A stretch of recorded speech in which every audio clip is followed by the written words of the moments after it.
Tonight, the Prime Minister's authority teetering ahead of a crucial vote on the government's flagship welfare reform bill.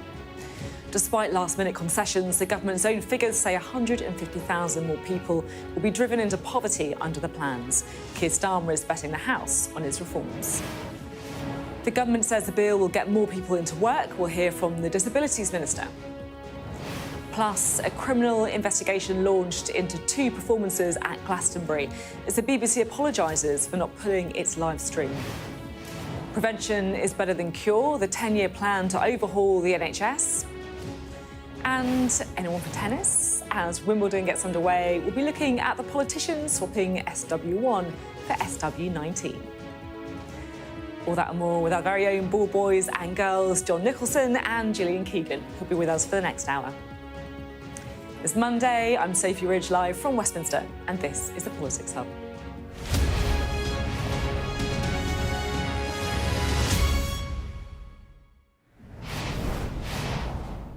Hello, good evening. Well, this week, Keir Starmer's government marks 1 year in power. But don't expect a victory lap, because this is a government in full crisis mode. Facing a welfare rebellion so big it could scupper the bill, they're now throwing the kitchen sink at bringing those numbers down.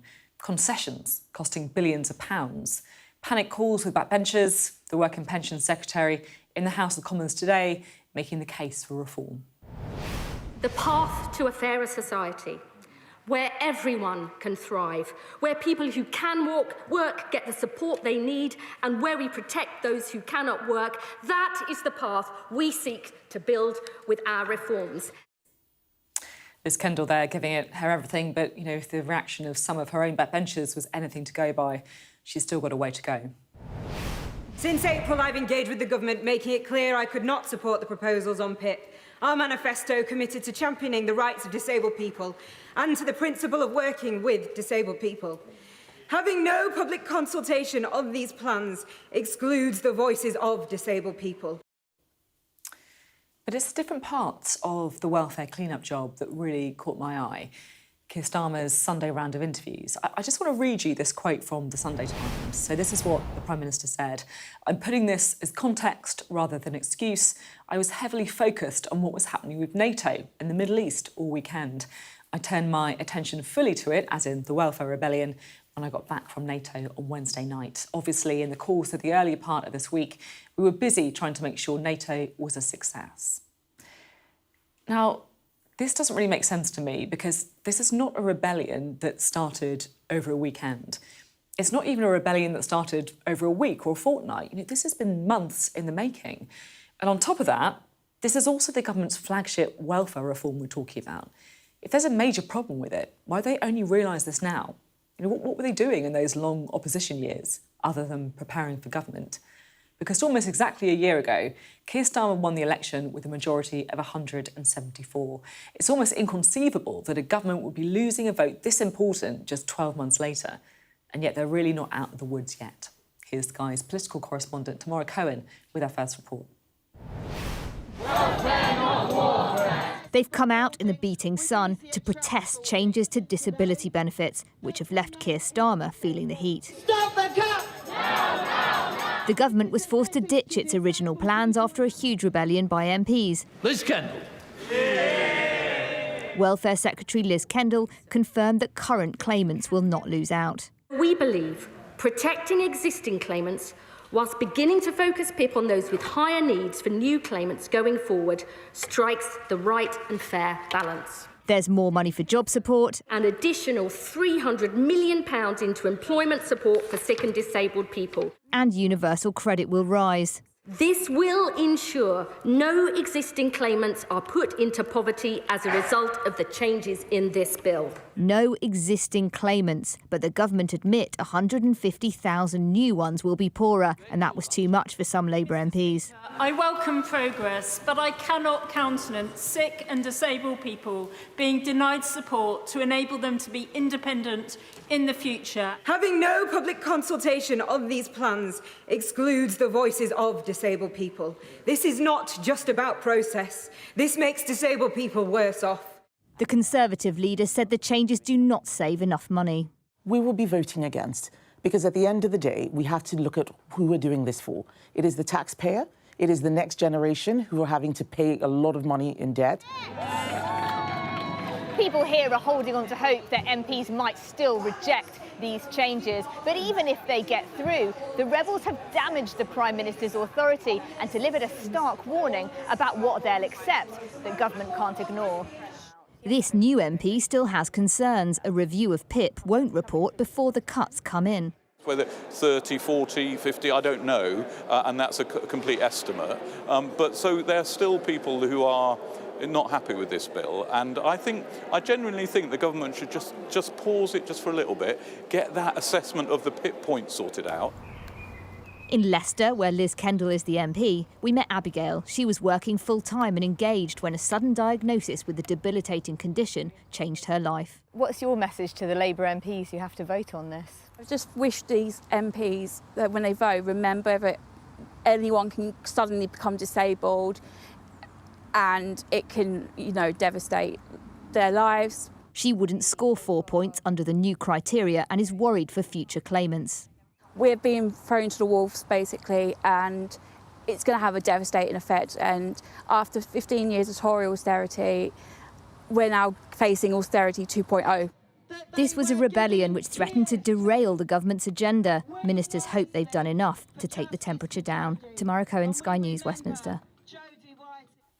We can talk to you tomorrow now. Tamara, look, you've been poring over this story. What's your sense? Could the government actually lose this vote? So I think it's unlikely, Sophie. They have made a major climb down, and when they made that climb down on Friday, after days of pressure building, we heard from some of the senior MPs who were leading the rebellion that they felt the government had now done enough. Having said that, though, the reaction to Liz Kendall announcing the measures in the Commons was quite negative. There were a lot of questions about how exactly this is going to work, how it wouldn't be unfair on people who maybe take a job and then find they have to claim PIP in future under the new criteria and lose out. And also people raised a lot of this question about the review that's going on and the fact that they won't see the results of it before these changes come in. So I think even if the government do get this through tomorrow, and I think what will be weighing on MPs' minds is that the government have not lost this kind of vote, a second reading, the general principle of a piece of legislation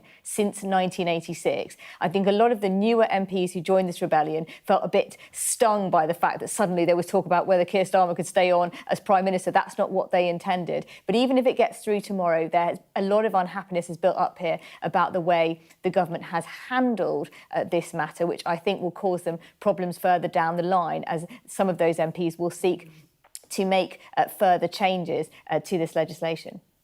Yeah, like you say, the authority of Keir Starmer as well, it is quite extraordinary that they're even in this position in the first place. Absolutely. I was talking to one new MP who said to me, the onslaught in our inboxes has subsided of people saying, I am going to be destitute, and the thought of those people coming to their surgeries, that's not what he says they became Labour MPs for. The onslaught from organisations who are on behalf of future claimants continues, but they believe that's something they can work with the government on. But yes, certainly the fact that ministers appear not to have seen this coming, when the rebellion was brewing last Monday, Liz Kendall and other ministers really had no inkling of it. The fact that it was allowed to build for several days while the Prime Minister said over the weekend that he was busy with international affairs, I think MPs want to see a very different approach, and they've made very clear what they won't stand for.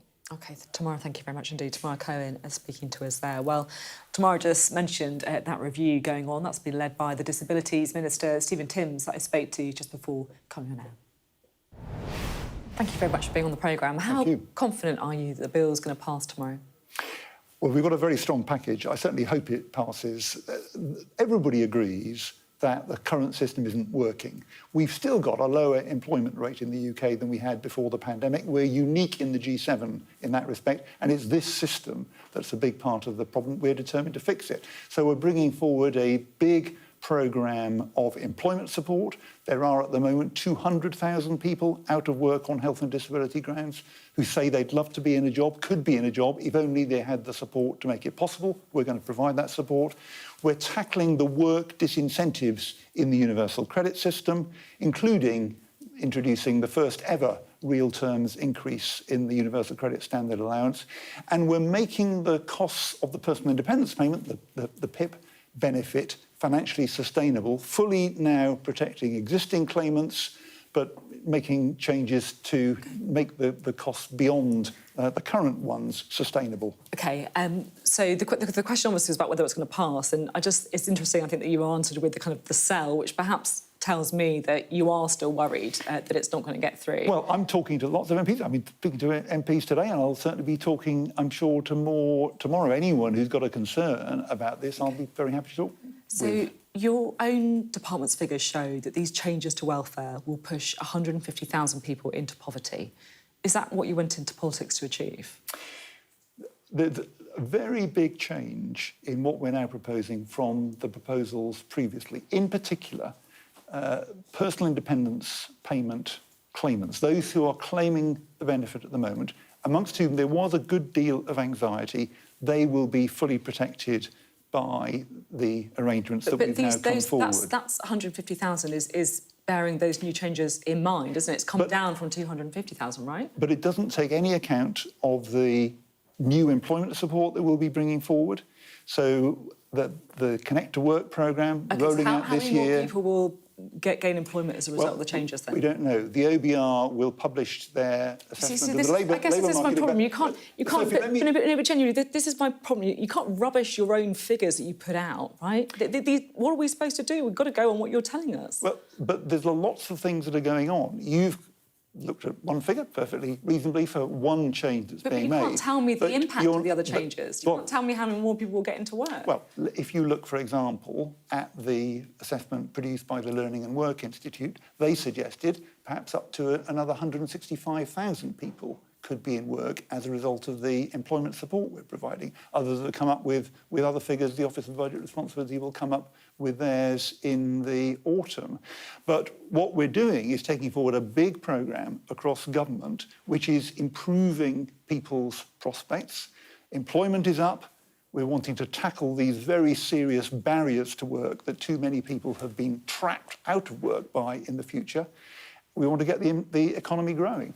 You are also leading a review into these changes as well that will be co-produced with disabled people. But of course, disabled charities are deeply worried about the changes to PIP. Disability Rights UK saying the bill condemns future generations of disabled people to devastating cuts in their vital support. Sense Charity says welfare reform plans leave disabled people living in fear and feeling demonised. If those disabled people that you're working with on the review say, look, we want you to can the whole thing, will you? Well, first of all, let me say, I think both of those comments will have been made before the changes that we've announced recently, which fully protect existing claimants. And that's dealt with much of the anxiety that was around before. Not new claimants, though, right? Well, there will be new criteria for new claimants from next November, but that's what's needed to make the costs of the PIP benefit financially sustainable. So why does so it's basically just penalising new claimants then? No, there will be a new system introduced from next November. For those who are in the system already, we think it's right to protect them. For those coming into the system afresh, they can take advantage of the new employment support we're providing, the new opportunities that will open up. And of course, many of those, and all of those with severe impairments will qualify for PIP now, in the future, as now. So the question is, if the disabled people that you're working with on the review say, look, we're not happy, we want you to just change this completely, junk the whole thing, would you do that? We'll want to co-design a new assessment process. Everybody recognises that assessment is important.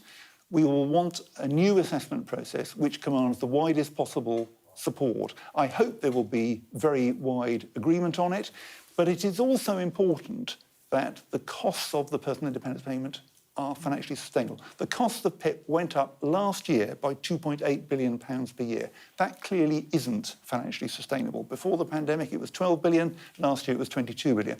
That needs to be addressed, and it is very much in the interests of those who depend on PIP that it should be financially sustainable for the future. I guess my question around the review is how actually genuinely you are looking at this from scratch, or how much is predetermined, how much you're actually just not going to change no matter what the review says. So you're talking there about the criteria and the eligibility, because Liz Kendall said today that all new claimants to PIP will need to score 4 points to effectively be eligible for it. So just to put that in context, people who need help washing their lower body score 2 points, for example. So it sounds as if you've already made your mind up on the eligibility. No, that isn't the case. We will certainly look in the course of this review at the activities that are in the assessment, at the descriptors, and you've mentioned one of them, and at the points awards. So that's all up for grabs. If you, you can change that. Look at that in the course of the review, and I would expect us to do so. OK.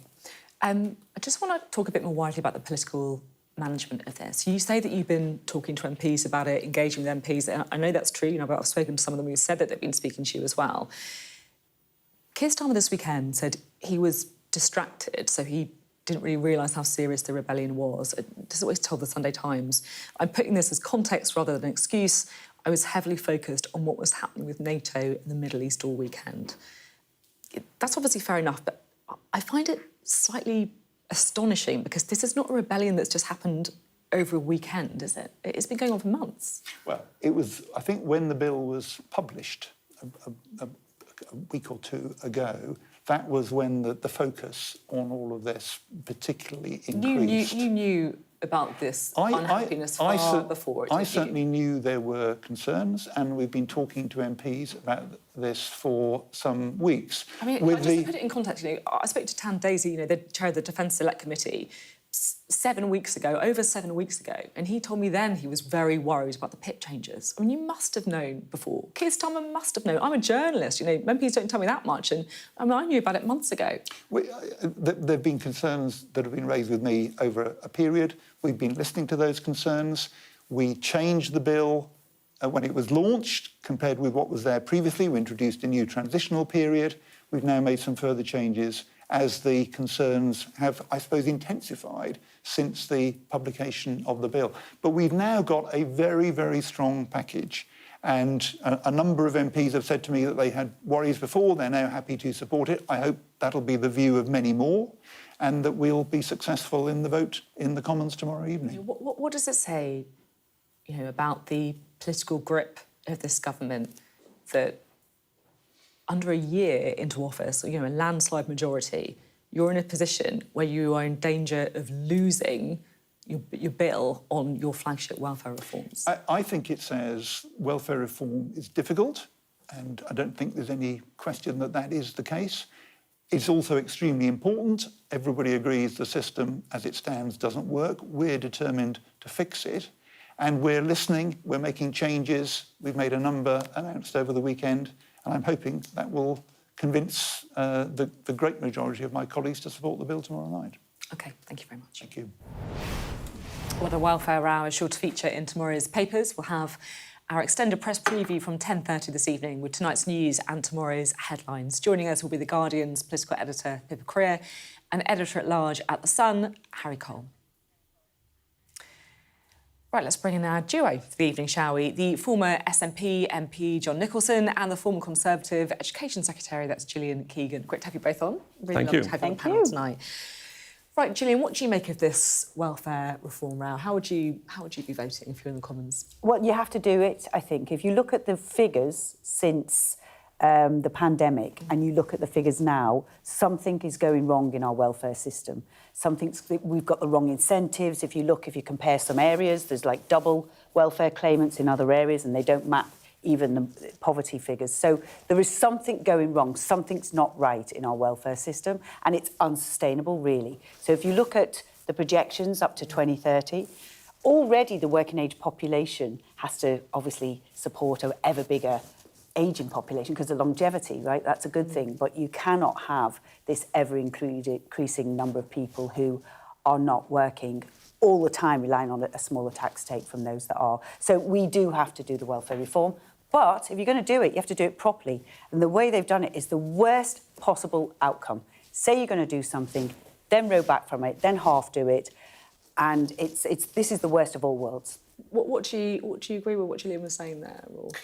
Well, I would vote against. If they'd been interested in doing serious welfare reform, they'd have had a commission to examine this. This is Treasury driven, and it's yet another disaster, really, I think, for Keir Starmer. The winter fuel allowance, of course, we had that. The betrayal of the WASPy women. There's been a whole series of them now, and I agree, he's had to do one U-turn after another. Now, it seems to me that this is the worst of all possible worlds, because if I understand the proposals correctly, and I think Labour MPs are still trying to catch up themselves with what they are, there'll be two categories of people who might have exactly the same disability.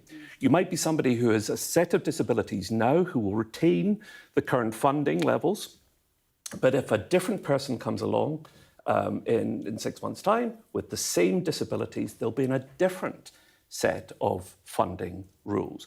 And what happens? This is meant to be about putting and encouraging people to go back to work. Seems to me it's a work disincentive, because if you make a recovery to a partial recovery at the moment, and if you decide you want to go to work, why would you do that when you know if you then reapply because perhaps your condition deteriorates, you'll no longer be eligible for benefits?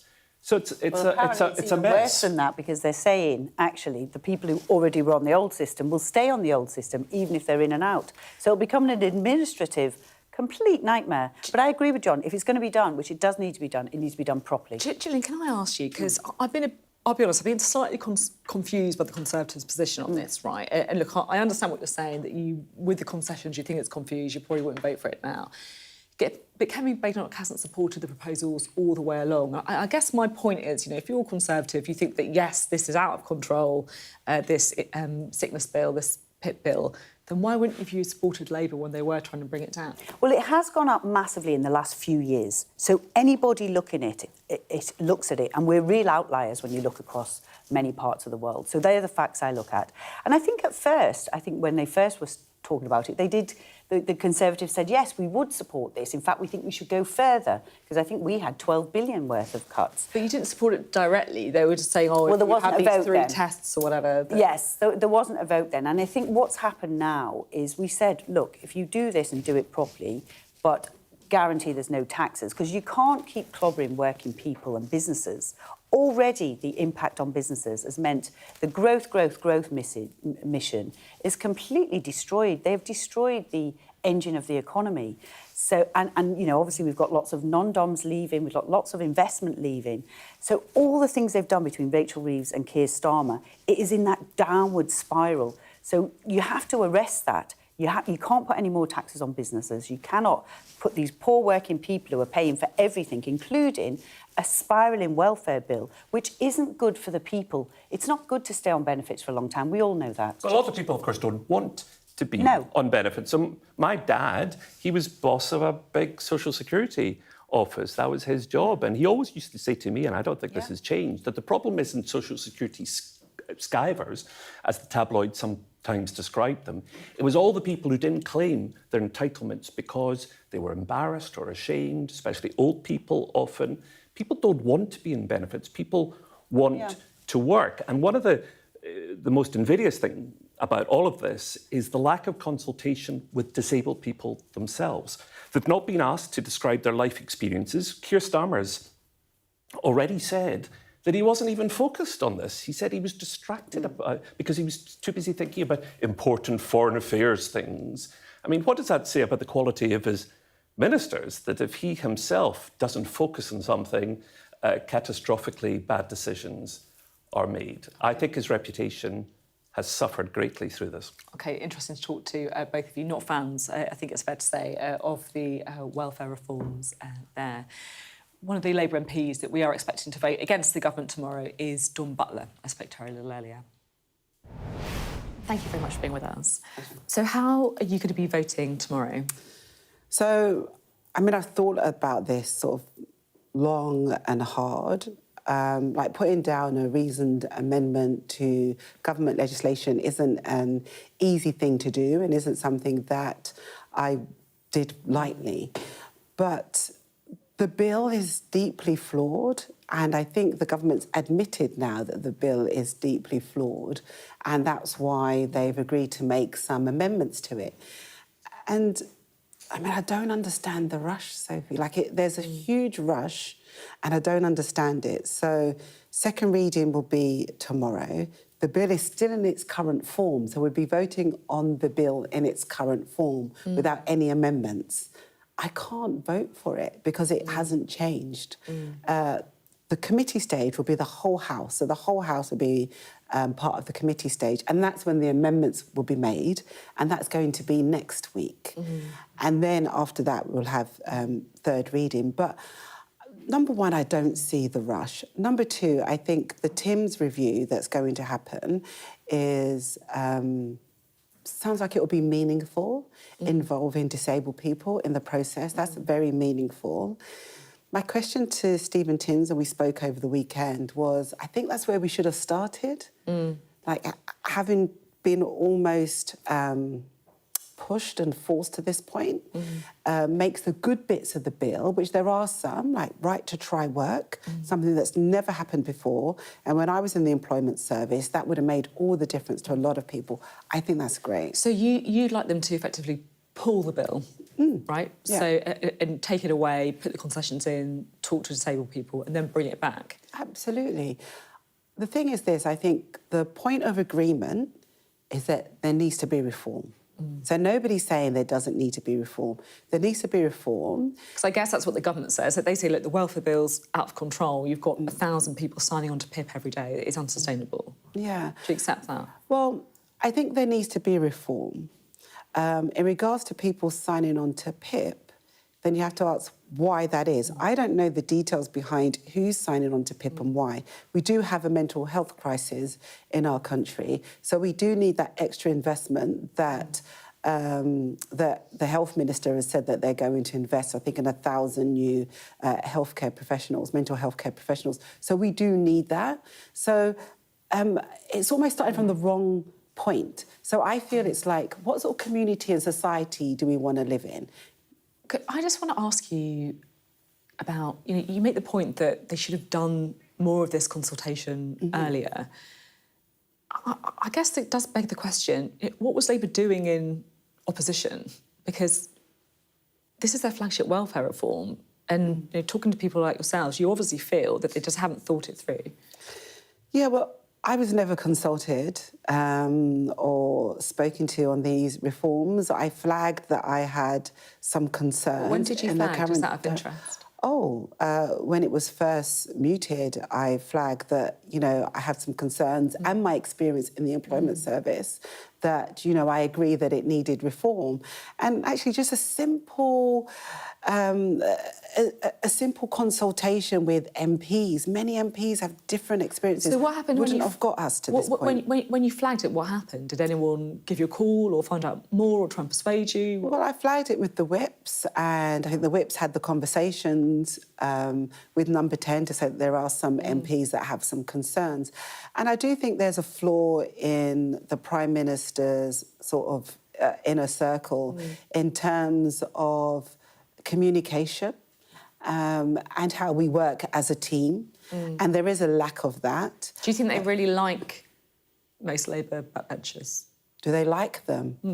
That's an interesting question, if they like them.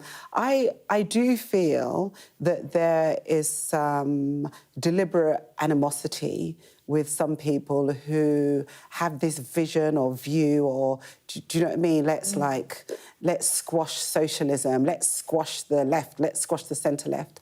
And I think that's like a terrible approach. But he does have, there's the Number 10 political advisor, Claire Reynolds. She's now meeting everybody on a Wednesday, which I think is a good thing to do, to open the doors of communication. Do you think it stops at Keir Starmer's door? I mean, he gave an interview this weekend saying that he was kind of distracted because of NATO happening over the weekend. But I mean, this has obviously been going on longer than just over a weekend, right?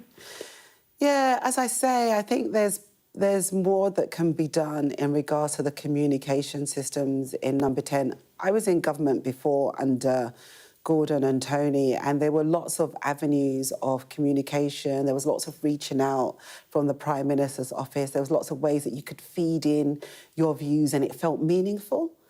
And that hasn't been the case, and I think that's why we've got ourselves a little bit twisted. I don't really like saying the names of advisors because, you know, they're not here to defend themselves, right? So, you know, I do feel, you know, a responsibility for that. But this is a name that has come up, so I think it is fair to put it to you. Morgan McSweeney is someone that people are talking about a lot in the press. Other MPs are talking about as someone who perhaps hasn't got the grip on number 10, the Prime Minister's Chief of Staff. Do you agree with that?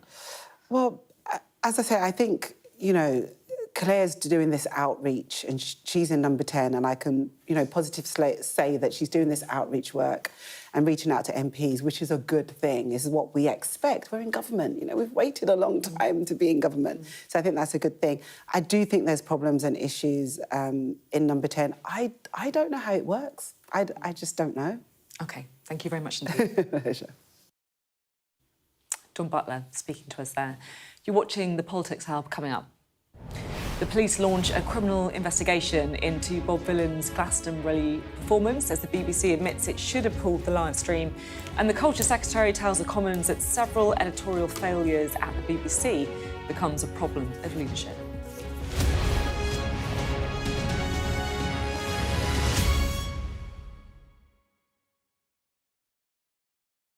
In February 2022, Russia invaded Ukraine. Thousands of Russians were drafted. For some, the reality of frontline warfare meant one thing: desertion. I had a rush of adrenaline. It was a kind of treason. But they did not escape on their own. I help people to desert Russian army. The stakes are high, but for some, there's no other option. We keep going till Putin's regime is over. Escaping Putin on Sky News.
Our app gives you the very best of Sky News wherever you are. Breaking news, videos and analysis. Evidence of the crisis. Podcasts, watching us live. Live here from Washington. Wherever you get your podcast. All in one place. And all at just the touch of a screen. The Sky News app. Get the full story first.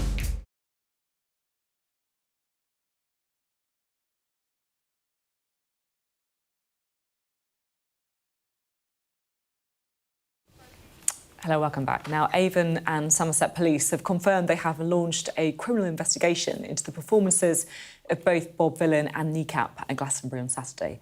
The pressure on the BBC over its live broadcast is also growing, with the corporation admitting that it regrets not cutting the live stream of Bob Vylan following those chants of death to the IDF. And the Culture Secretary, Lisa Nandy, told the Commons today that several editorial failures becomes a problem of leadership. Our arts and entertainment correspondent Katie Spencer reports. No more music, just sweaty car journeys and hangovers for those leaving Worthy Farm. but nothing in comparison to the mother of all headaches facing the BBC. With police now launching a criminal investigation after reviewing footage broadcast from Glastonbury Festival this weekend. It comes after the Prime Minister and media watchdog Ofcom asked why whoever was running this live stream didn't pull the plug on it after political rockers Bob Villan said this. Death to the IDF! Death to the IDF! Comments widely criticised as anti-Semitic and which the BBC now accepts should not have been broadcast. The matter is being talked about on an altogether more serious stage now. We do not accept that incitement to violence, hate speech or anti-Semitism is art. There is a clear difference between speaking out for Palestine, which is the right of everybody in this House and everybody in our country, and anti-Semitism, which is not and which will never be. While hindsight will be being used to excuse the behaviour of many who leave here with regrets, the BBC is now hoping to run with that as well. With calls from some quarters for Director General Tim Davie to resign. In an updated statement, the corporation saying the anti-Semitic sentiments expressed were utterly unacceptable and have no place on our airwaves. The team were dealing with a live situation, but with hindsight, we should have pulled the stream. We regret this did not happen.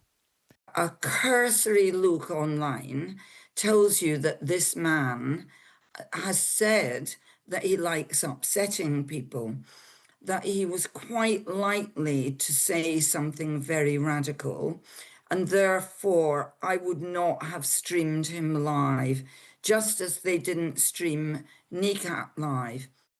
Dropped by their agent, and ahead of appearances in America, the State Department confirming it's revoked the ban's work visas, saying foreigners who glorify violence and hatred are not welcome visitors to our country. No apology, but this message from its frontman. As I lay in bed this morning, my phone buzzing non-stop, inundated with messages of both support and hatred, I listened to my daughter typing as she fills out a school survey. Teaching our children to speak up for the change they want is the only way that we make this world a better place. After calling for people to be killed, few would accept Bob Villan or in any position to lecture others on the right thing to do. Certainly not Sir Keir Starmer, who has said there can be no excuse for that chant, and that it absolutely should not have gone to air. While Glastonbury's coverage shouldn't be held to the same standard of impartiality expected of news programming, Ofcom has said it's very concerned and wants to know what procedures were in place to ensure the BBC's own editorial guidelines would be met. Back to real life for those leaving Worthy Farm. A sobering reality check for the BBC as it fields renewed calls for answers. Katie Spencer, Sky News. Right, let's talk again, shall we, to John and Gillian. John, what's your take on all this? Well, they were obviously horrible chants. I mean, I want people to chant "live" when they're talking about the peoples of the Middle East. There's too much death, and it was an awful chant. So I think that's the first thing that needs to be said. But I've been watching 24 hours of obsessive coverage. Front page of the Daily Mail, completely dishonest, saying the chant was something entirely different. So really dishonest journalism about it. BBC's got its knickers in the proverbial over the whole business. And of course, the Prime Minister talking about it as well. And, you know, I understand why he wants to get involved, but I wish his outrage over Gaza was as intense sounding as his outrage over Glastonbury. And I mean, I was looking at the death figures today in Gaza. 70 Gazans have been killed today, including a room full of journalists, as I understand it, and medics. That's been driven from the top stories of the news today. And as a society, I feel we've got to get our priorities right. And the death in Gaza seems to me to be infinitely more important than this story. Gillian, what's your take on it? Well, I mean, I was the Education Secretary when October the 7th happened, and I spent a lot of time with Jewish students in universities, in schools, who were absolutely terrified because there was a lot of this hatred towards specific, and obviously everybody's appalled at the death rates in Gaza, as well as the events of October the 7th. But it matters to people in this country. You know, these are British Jewish people just going about their business. And these kind of things, I think the chief rabbi said it was almost like like incitement to mass hatred. So I don't understand the guy who's done it, and I'm glad to see there's some consequences for him. The US revoking visa, his agents dropped him. I'm sure there'll be other consequences. But there were tens of thousands of people, or thousands of people, chanting this awful thing. And I don't know, I've never been to Glastonbury, but, I thought they were the sort of people that would hug trees, not be hugging Hamas. I just don't get what is their incentive. I think it's they did it. Nobody made them do it, John. I think it's a big mistake. You can't be equivocating between all these various things and saying somebody can get away with something because, of course, awful things are happening in Gaza. But we always have to be clear-eyed about this, and it's a difficult one, but you do have to be clear-eyed. I don't think for a moment that all those people knew what they were saying? I don't think they were supporting Hamas for a moment. I don't think they were. But if you say death to the IDF, you think... Well, the IDF you agree with that? I've already said, obviously, I don't. No, but the IDF is the Israeli army, which is carrying out atrocities and war crimes on a daily basis in Gaza. Now, I think a lot of people feel enormously frustrated and powerless. They don't like the way our government's behaving. They don't like the fact that munitions are being sent to there's a war on, John, kill that's people. why. They hate it. But there is a war. And they feel that we are on the wrong side. We're not championing the rights of the civilians. These people are not supporting Hamas. And I think it's a real mistake to conflate people's sense of outrage. We disagree on this because I actually think it's a real mistake. Just let me finish that sentence. Throw it under the carpet. I think it's a real. I think it's a real mistake. Say these things. I think it's a real mistake to think that people. I think it misunderstands what people there felt. I don't think they're supporting Hamas. I don't think they're supporting violence. And I think they feel powerless. And this is an expression of anger. Can I ask a different question? But they were wrong to chant what they did. Well, they did it. No one forced them to. Can I ask a slightly different question?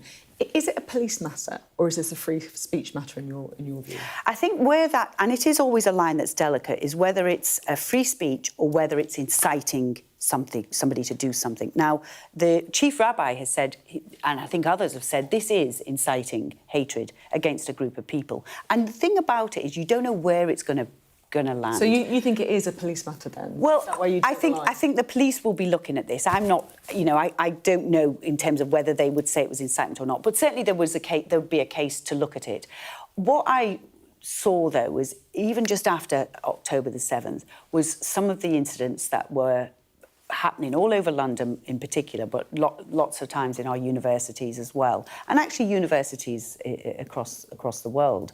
And there was a lot of terrified Jewish students that didn't deserve to be put in that situation. And I think that was what impacted me. And I thought, how will they be feeling? Because I'm not Jewish, but how will they be feeling when they're watching all these crowds at Glastonbury? How will it make them feel? And I think that's something that I think we need to bear in mind. Do you think it's a police matter?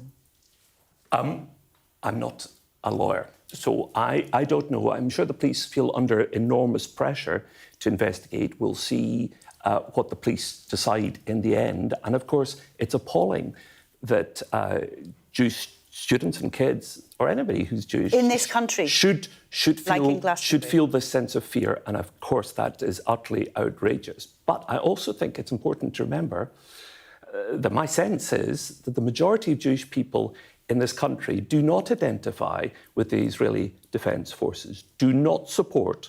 They're like everybody else. They do not support what's happening in Gaza, more complex or the murder of these civilians. They, of course, want Israel to defend itself, but this has gone way beyond that, and this is collective punishment of civilians with tens of thousands killed. It's been a really interesting conversation. Thanks both. I know these things are difficult to talk about, but it's been a really interesting debate. Thank you. You're watching The Politics Hub. Coming up, will the government's 10-year health plan help save the NHS? We'll have a special report.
later on this week, the government will launch its 10-year health plan, focusing on prevention over treatment and also embracing digital technology. Our health correspondent Ashish Joshi spent a day with a healthcare provider working in one of the most deprived communities in the country.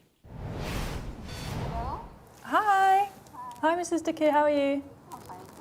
Thank you. She knew exactly who you are. Jessica knows her local community, and more importantly, the people in it, who struggle to access the care they desperately need. People like Jabber. I have heart problem. I have open heart surgery. I have a water in my chest as well. And that's make me very, very big trouble to sleep, to breathe. Has she been helping you? She hear you. She listen to you. And she called even the doctor. He gave me, what they call it, permission to stay home, and they send me the blood test to get it from here as well. And that's really, I appreciate it. I couldn't walk properly. I couldn't go to the clinic, even here near me. I couldn't. So now I'm speaking to you, I get short breathing. Jessica is a community health and well-being worker. They're known as Chewies. They work in small teams going door to door in some of the most deprived areas of the country. It's part of an NHS pilot inspired by a successful program in Brazil. What are you trying to achieve? What does he need help with the most? I would say help with just making his life easier. He's struggling with his mobility. He needs a designated disabled bay. Mr. Keir is struggling to get out to his appointments, and the GP needs a blood test from him. So I was able to speak to the GP, and he's been labelled as temporarily housebound. So the district nursing team can come in now and take the bloods for him at home. Jessica and a team work with local GPs to identify people falling through the cracks, and the results are promising. You need to look at the costs of what might happen downstream if disease is not picked up earlier, if health inequalities are not addressed sooner.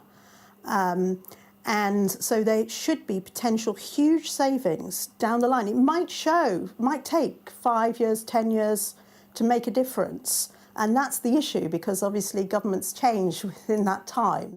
The government is expected to focus on personalised and community care in its 10-year health plan as it looks to ease pressure on buckling emergency departments. Models like this have shown early signs of good results, but they require time and investment.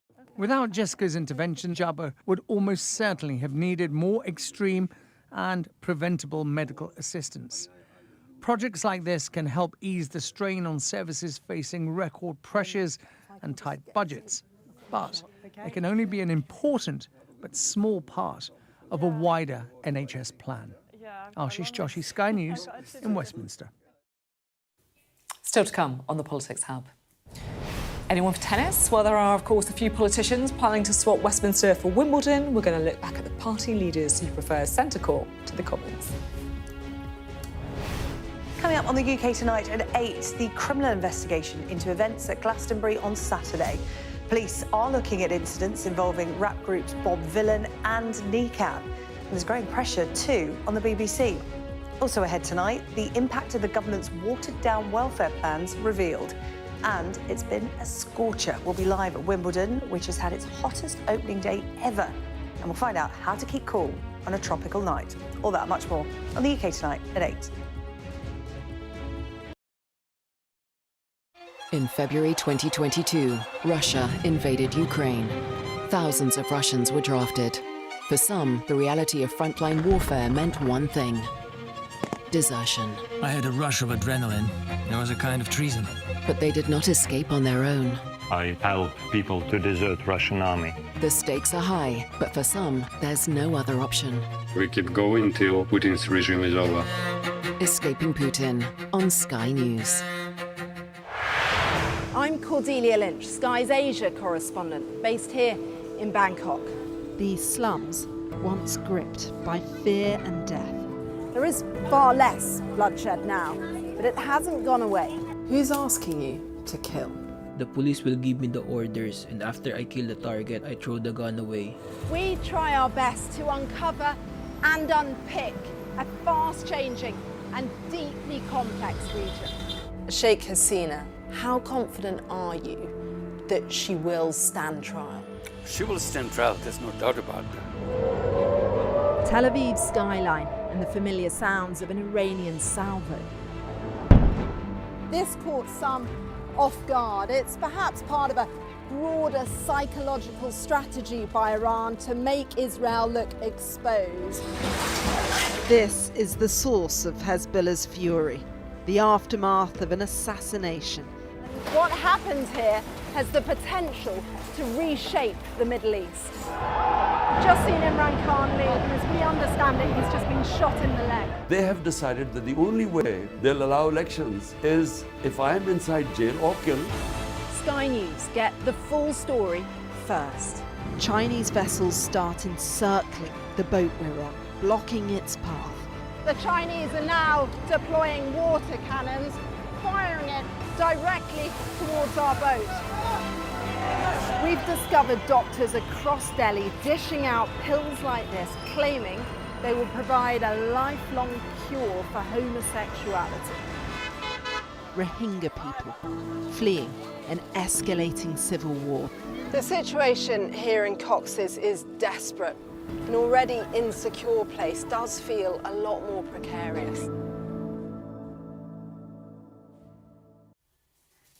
Hello, welcome back to the Politics Hub. Now, nothing, of course, quite says summer, like a sight of tennis fans enjoying a bowl of strawberries and cream, maybe Sir Cliff Richard leading a half-hearted chorus of congratulations.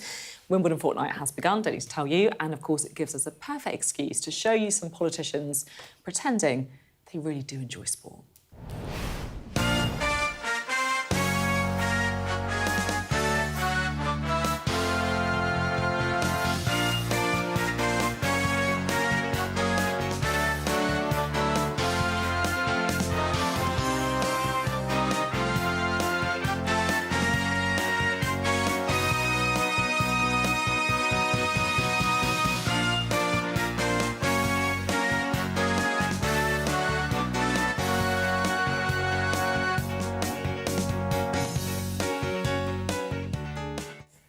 That's not bad skills from you there on the old football field. Are you a bit of a player then? Well, my name's Keegan, I'm from Liverpool. I mean, literally, I think it's my obligation to have a go.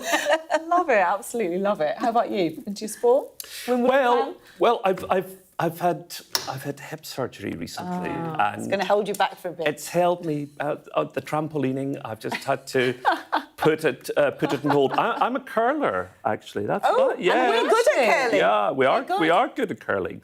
So yeah, that was my big school sport. Unlike most Scottish boys, I learned to play golf. I used to be a caddy on the old course.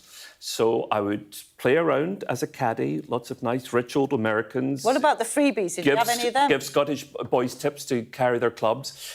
I think I did at the beginning. I think I went to the Open once. I mean, I was the shadow culture spokesperson, which is a good gig. So it's fair enough then. It's not freebies, it's all, research, it's right? All research, exactly, Sophie.